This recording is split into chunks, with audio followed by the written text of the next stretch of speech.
Thank you so much. This webinar is going to be focused on the Common Black College application. Before we begin, we'd like to recognize our sponsors. Without them, these webinars would not be possible. We would also like to recognize our partners who assist and support us during this work. Just a few housekeeping rules before we get started. Everyone should already be on mute, but if you can, please remain on mute if you're not speaking. This is just to avoid feedback while our presenters are speaking and just giving us all this great information. As usual, our webinars will be recorded and posted to our YouTube channel at youtube.com/Alabama Possible. And then if you have questions, we did receive some before the webinar, but if you think of any while we're talking and while we're going through, you can submit them using the chat feature. So we know students are on social media, so we try to be there as well. You can share your commitment to building a college going culture on social media too. So you can find us at AL Goes to College on Facebook, Instagram, and Twitter and TikTok. And so you can feel free to tag us or use these hashtags when you're posting about the good work so that we can share it along as well. I am not sure what happened there, but it's okay. We will keep it pushing. So our 2021-22 Alabama Goes to College campaign registration is still open. When you all receive the PDF of this presentation afterwards, you can use this link to register if you have not already. This is just a reminder so we don't get any duplicate registrations that only one person should register a school from each representative should register the school. All right, Alabama Goes to College is made up of 3 campaign components. The first being Cash for College, which is centered around graduating seniors completing their FAFSA so they can access state and federal and institutional aid for their education after high school. We also have Alabama College Application Week, where colleges, universities in and around Alabama allow students or waive their application fees and allow students to apply for their colleges for free. Then we also have College and Career Decision Day that celebrates a graduating senior's decision after high school, whether that be going after a 2-year or 4-year degree or certificate or an industry recognized trade and entering the military or pursuing a skilled trade. So today is all about the Common Black College application. We want to thank number one, Edu Inc. with the Common Black College application and the Regions Foundation for making this opportunity possible for students in Alabama. All right, so Robert, I am going to turn it over to you just to give us a brief introduction of the Common Black College application, and I do have some questions lined up afterwards. Okay, can you pronounce it, is it Keela or Kayla? Keela. Keela, do me a favor. Can you go to the Common Black College application website?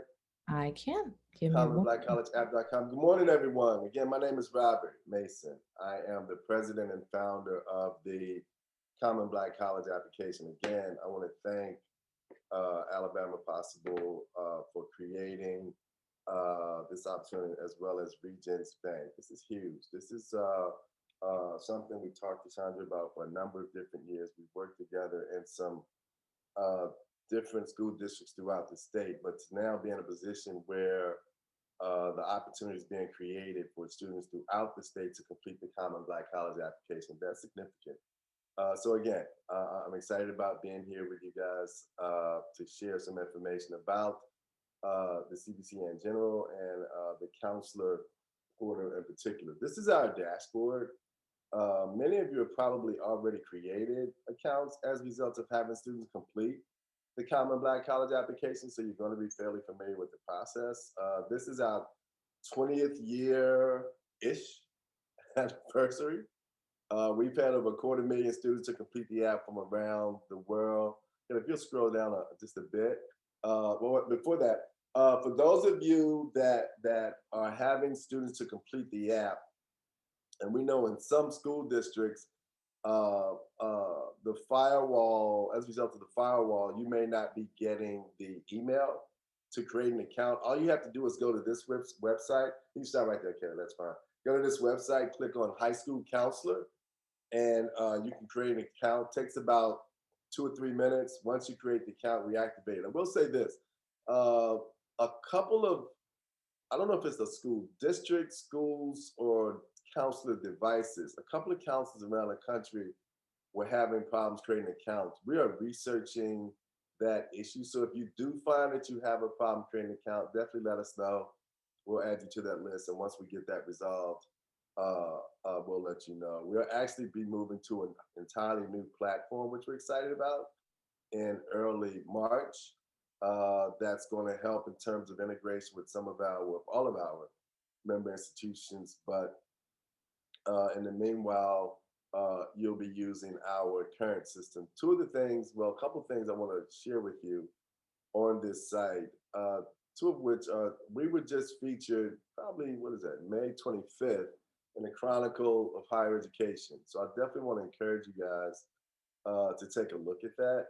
Not only does it talk about the CBCA, but there are students that are featured in that article that have received millions of dollars. The one below that is where because we've had a busy summer, thank God. We were featured in U.S. News and World Report. And again, there it features 2 students that have completed the CBC. And we haven't added it to this page, but we were also just featured a couple weeks ago in Forbes. So again, it's been a very busy year for us. And it speaks to the fact that the Common Black College application is rapidly becoming one of the most recognized educational services, not just in the country, but in the world. So again, to have this service be made available to your students at no cost, again, as I said before, it's huge. Scroll down a little bit for me, Kayla. So you can see these are all of the schools that we currently represent. Students will be able to complete the application and apply to all 66 of these colleges. As you can see, a fair number of them, and I probably should have counted before I came on, but a significant number of them are from Alabama. So that's something that we're also excited about. But basically, what happens? Students go into our system, complete one application, and that application is made available to all 66 schools. Now, although the students are able to select their top 4, again, the application is made available to all 66. All that means in terms of them selecting their top 4 is that, and again, I want to be sure this is clear because sometimes counselors, students, parents get a little confused. When they select their top 4, it's simply notifying those colleges that they're potentially more interested in those than any others. Okay. What happens is, again, every school gets every application, but we suggest to you, and students can go into their student dashboard, and you can see this in the counselor dashboard, and track their application. Let's say, for example, you did not select Tuskegee as one of your top 4 schools. Well, all you have to do, if Tuskegee has not processed your application, all you have to do is notify them through our portal or directly, let them know, hey, I completed the Common Black College app and I'm interested in having my application processed. For all practical purposes, you should not be asked to complete another application. You should not be asked to pay another application fee. All it is the schools just want to know that you're interested in attending their particular colleges. So that's why that's done. Now, some people have said, well, that's a lot of work, letting these schools know that you're interested in their particular college. Well, you guys have to understand, you are applying to 66 schools. You're not applying to 2 or 3. So if you're interested in a fair number of those schools, it could potentially constitute a little more work in terms of reaching out to those schools and making sure that the application is processed. Once the application is completed, you as counselors get an email asking you to create an account and upload the transcript. Once the transcript is uploaded, that information is made available to all 66 colleges. So you only have to upload the transcript one time. Most of our schools are test optional. We encourage you to go to their websites to find out exactly which are and which are not. But as far as scholarships, obviously, all of the schools are going to require the students to, most of the schools are going to require the students to submit test scores. Guys, you see some instructions here. We encourage you to kind of read these instructions, have your students read these instructions. As far as the test scores, students can actually upload the test scores themselves. So again, you as a school counselor upload the transcripts. Students can upload the test scores. Okay, if you scroll down a little bit more, there are some. Keep coming. Keep going to the videos. Right here. There are 3 different videos on the website. One is an introduction to the CBCA. One explains how to complete the CBCA. One explains what to do once the CBCA has been completed. Okay. We encourage you to send your students, or if you guys have any questions about the process, this would be a good place to go. Also, in the counselor dashboard is a place. There's several different videos that you can look at there to kind of walk you through the application process. Okay, so again, it's a very straightforward process. As counselors, you can track your students in the in the system as to who's downloaded, printed, viewed their student information. And again, those videos in the counselor dashboard will kind of walk you through that process. Okay, guys, that's a fairly simplified version of what's involved in this process. I want to be sure that we have enough time to answer the questions. So, Katie, you want us to ask those questions that were being asked?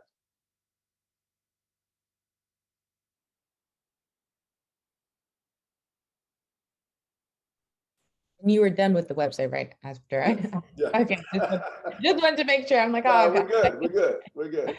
Okay. So one of the questions we received were, are the codes good for a specific date? So when is the cutoff for the codes to be used? The code, and I need to talk to Chandra about this, but it'll primarily run through the end of September. Okay. Okay. So, and that's a very good question. So, again, once the code is entered, it'll run through probably the middle of September. Is when we will archive those students that have completed the app for um, 2022. Great. And so I wanted to just emphasize again and make sure you said the code would be entered at the bottom of the Right, application, correct? right. I know it was something like that. So once the students and uh, I'm not sure how you guys have decided how you're going to disseminate the code. I hope it's through individual counselors. Guys, do not put that code on social media. Do not share that code. If we see that students from outside of the state are completing the app with that code, we'll have to shut it down and provide you guys with another code. That could be logistically challenging. So again, I'll ask that you not provide that code um, uh, to people outside of the state or on social media. I'll give you an example. We were working with an organization in Buffalo one year. They put the code on Facebook. Within 20 minutes, it had been shared 25,000 times. So we definitely want to try to avoid that kind of thing. Okay. Did I say where to put the link? That I talked too much. So I sometimes Kenny, you might have to remind me, Rob. We forgot to say where the code goes. So at the bottom of the application, just before it's submitted, just before you pay the fee, it asks you if you have a code. And you don't want to put it in the affiliate link. You want to put it in the one that says something about sponsorship, not the affiliate link, but the sponsorship link. And it needs to be it's case sensitive. So make sure you enter the correct information. I want to share one other thing briefly about the benefits of students completing the app. Our schools span the gamut in terms of GPAs and test scores as far as their requirements. Okay, and again, most of the schools are optional as far as test scores. But one of the things I'm always excited about in situations like this, let's say for example, a student is not a quote unquote scholar. I always talk about I had a 1.9 coming out of high school. Well, one of the schools that we work with gave me an opportunity to go to college, Virginia State. They're a fair number, probably 4 or 5 that are open admission in terms of the colleges that we work with. Obviously, there are some schools that are on the opposite end of the spectrum. You know, they have 3.0 or better, 21 or better for scholarships, but it spans the gamut. So what that does is create the opportunity for practically any student to be admitted. So what I want to do is to encourage you as counselors to take full advantage of this opportunity, and let's work together to make a real difference in some students' lives.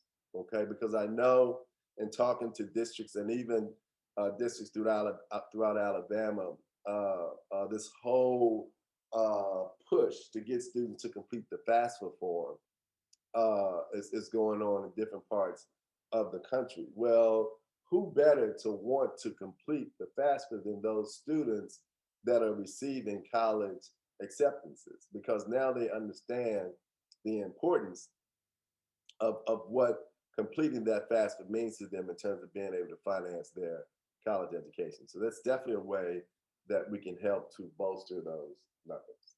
Okay. Yeah, and I wanted to reiterate that we are going to be sending out the code to our counselors directly. So we're going to put it in our Alabama Goes to College toolkit. So we're not going to be promoting that code anywhere because we want this partnership to last as long as it can until September, like you said, for all of the students that want to apply to all of these institutions. And I think a good point to mention, like you mentioned earlier, and just to emphasize, is that the largest number of HBCUs is in Alabama. Absolutely. So the students who aren't looking to move further away from Alabama, they still have a good amount of options if they want to apply. Absolutely. Absolutely. Yeah. And so it seemed like it was a fairly easy process with the students entering the code. There's nothing they need to have ready, or what application materials do they need? Like, do they need an essay? Do they need anything like that? A resume even to apply for the Common Black App? No, and that's why we don't have an essay recommendation upload. 95% of our schools don't require an essay or recommendations. So for those that do, and unfortunately you have to go to their website to find out exactly who it is, you need to send that information directly to the colleges. Okay. And I will say this, an important part of this is the transcript. Okay. Once those students have completed the app, it's imperative that the counselors upload the transcript. Now, we understand that potentially some of you might be on Naviance, and that's fine if you want to use that portal. But the main thing is to be sure that these colleges get this transcript, because again, it's nothing that they can do without uh, uh, having that transcript for those students. We could have tens of thousands of applications completed, but if the transcript hasn't been uploaded, it's going to create a lot of challenges, because again, a college can't process a student without that information. Okay. Anything else? Yeah. So you said a lot of research will need to be due on the student's behalf. So Oh, do you recommend that they take like their top four and they look at each individual application requirements, or should they do it for the top one? Or what do you think? Because I think a lot of that is they can be like, oh, yay, I applied to this college. But however, if they have any additional materials that they need, do you think their application will be rejected, even if they are received an acceptance? I want to make sure that we're clear on that. one of the things before I touch on that, I did say you were asking me what students need. They definitely need to have this seed code. Every high school has a CEEB code. That's how your school counselor matches your transcript to that student. So you have to have your counselor's information when you complete the application. Okay. As far as the schools, we encourage you to research the schools to the extent that you can. I was just telling my niece the other day, it's like a job. You know what I mean? You come in, you research the schools, you research scholarships, and what I tell students all the time, the more time and effort you invest in this process, the greater your return.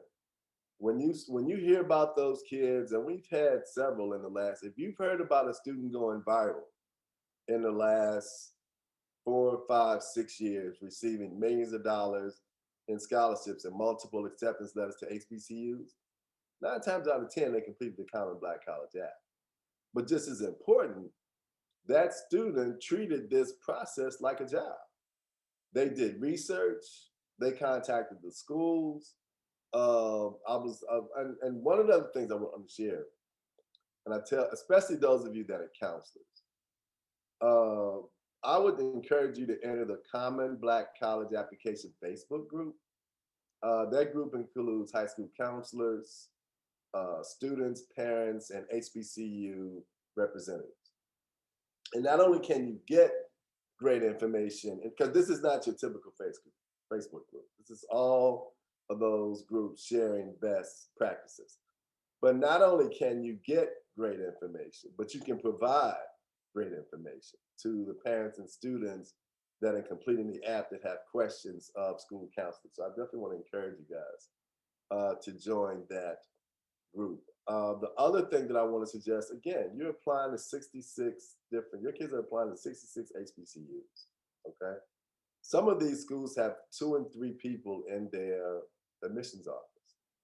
It's tough for them to process large numbers of applications. So, I was talking to a student the other day. They applied, what's today? 15, 16, 15. They 15. applied on the 13th.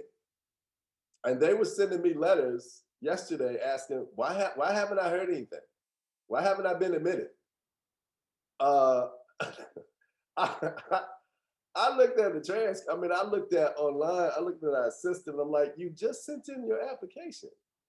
So, it's imperative to have a little patience.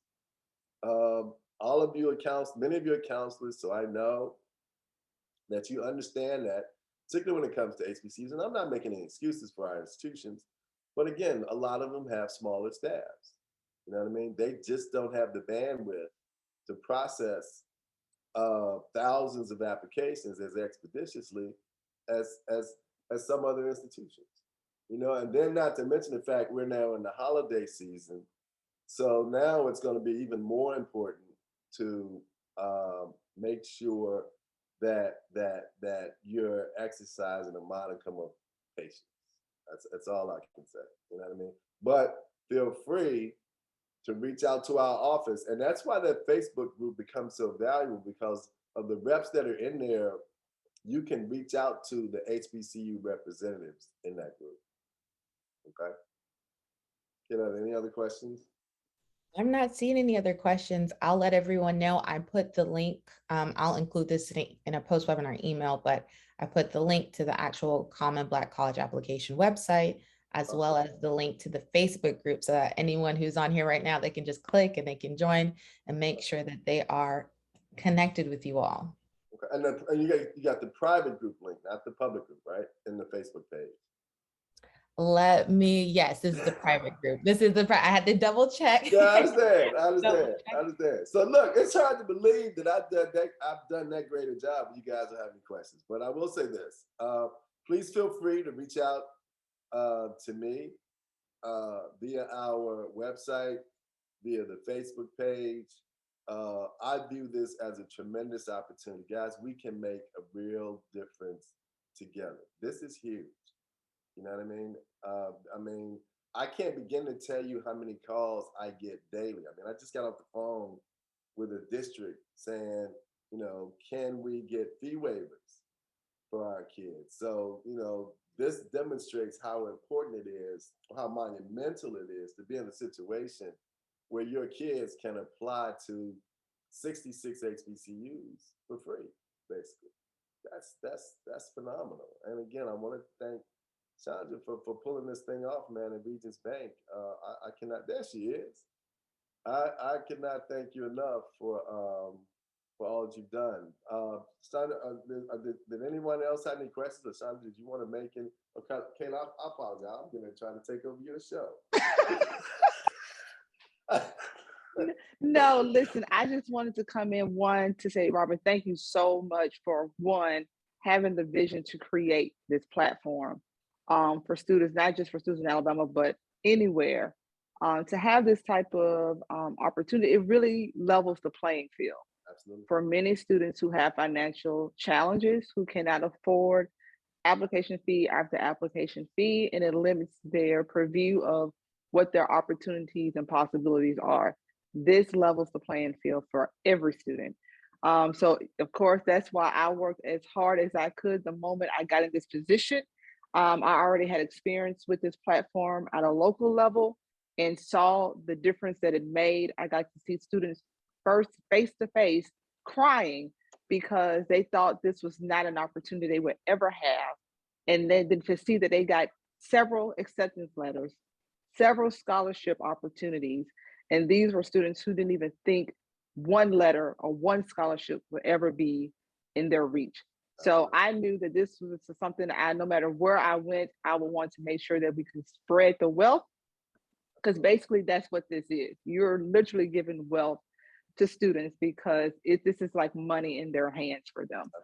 So I want to thank you so much for having the vision. Thank you so much for coming on today and walking our counselors through. I know a lot of them wanted to be on today and couldn't, but we will be providing this recording to them so they can know how to access it. I think Keela has already shared to the counselors on here. This code would be available to you through the Alabama Goes to College Toolkit that you already have access to. Again, I ask that you be respectful of this code, really hold it close to heart. We want to make sure that we don't have to change trajectory midstream of this process because somehow it's been leaked and students in Chicago are using it.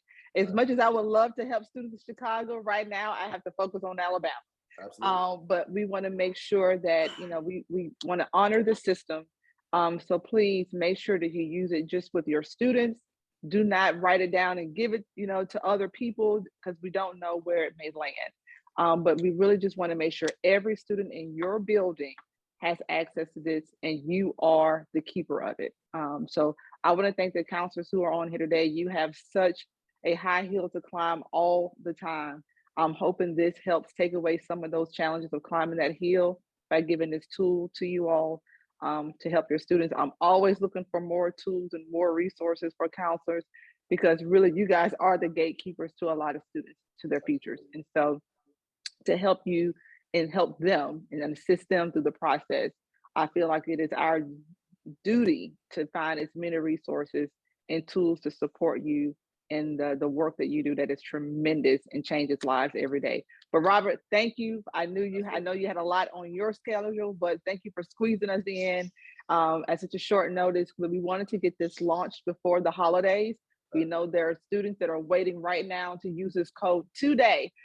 So we wanted to make sure that they had the opportunity to do that to get everything done while they're on break for the holidays. So thank you so much for coming on, and I'm looking forward to this long-lived partnership. I really am. Rashawn, all you had to do is reach out and I'm there for you. So if there's anything you need from me, let me know. And as a matter of fact, I would suggest after the holidays, we look at doing another one of these sessions. I would welcome the opportunity to do that. Kayla, you did a fantastic job. Thanks so much, everybody. Have a fantastic holiday, and I'm looking forward to working with everyone, okay? Thank you, Robert. All right, guys. Take care. Be safe. Have a great holiday. All right, everyone.